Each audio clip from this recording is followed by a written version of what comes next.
వాడి ఇంటిని గుర్తుపడితే? ఏం పర్లేదండి, అందుకే కదా మనం ఈ వేషాలు మార్చింది.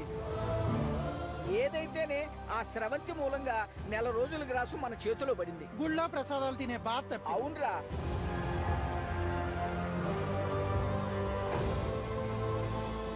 ఏంటి నాన్న ఏదో ఆలోచిస్తున్నారు? పెళ్లి గురించేనమ్మా.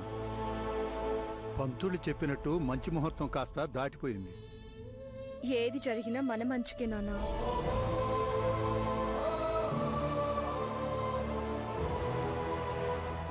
నిజమే అనుకో. ఆడపిల్ల తండ్రిగా నా భయం నాకుంటుంది కదమ్మా. ఇందులో భయపడాల్సిందేముంది నాన్న? రామ్ జానకిల ప్రేమ ఒక దారికొచ్చిందనుకోండి, మా రెండు జంటల పెళ్లి ఒకేసారి జరిపిస్తే ఆ పెళ్లి ఖర్చులు కూడా కలిసొస్తాయి కదా. అది కరెక్టే. ఇంతకీ మన జానకి ఏమంటుంది? దాని సంగతి తెలిసిందే కదా నాన్న. దాని మనసు మారడానికి కాస్త టైం పట్టొచ్చు. పర్లేదులే, మన రామ్ మాత్రం మామూలుడా.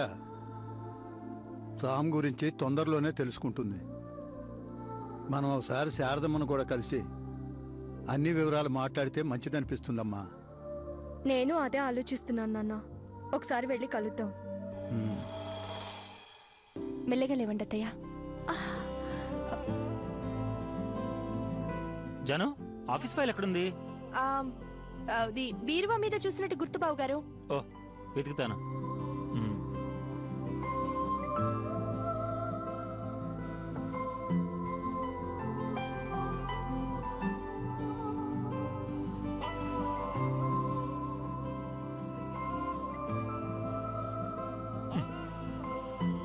జాను, బైక్ కేసు ఎక్కడ పెట్టావు? టీపై మీద ఉంది బావు గారు. ఒరే కృష్ణ, ఏంటమ్మా? ఏంట్రా ఇది? అన్ని జానునే అడిగితే ఎలా? జాను వచ్చాక నేను రామ్ అన్ని మర్చిపోయాం. ఇది మరీ బావుందిరా. నాకోసం తనొస్తే మీ పనులు చేయించుకుంటున్నారా? ఇందులో తప్పే ఉందమ్మా, తనుంది అందుకేగా. అన్నయ్య గారు. అత్తయ్య మీరు కదలకండి. సారీ, మిమ్మల్ని నేను చూడలేదు మావయ్య. హలో అల్లుడు, మావయ్య ఇటు అటు కాదు. అదే చెప్పింది మీకే. హలో అల్లుడు, ఇవాళ బ్యాంక్ సెలవా ఏంటి? కూర్చోండి. అబ్బే అలాంటిది ఏం లేదు మావయ్య, వెళ్ళాలి. పెద్దోడా, మరి ఇందాకటి నుంచి అది కావాలి ఇది కావాలి అంటూ జానకిని తెగ హైరాణ పెట్టావు కదరా. త్వరగా వెళ్ళు. వస్తానమ్మా, వస్తాను మావయ్య. వస్తాను జాను, వస్తాను. వెళ్ళరా.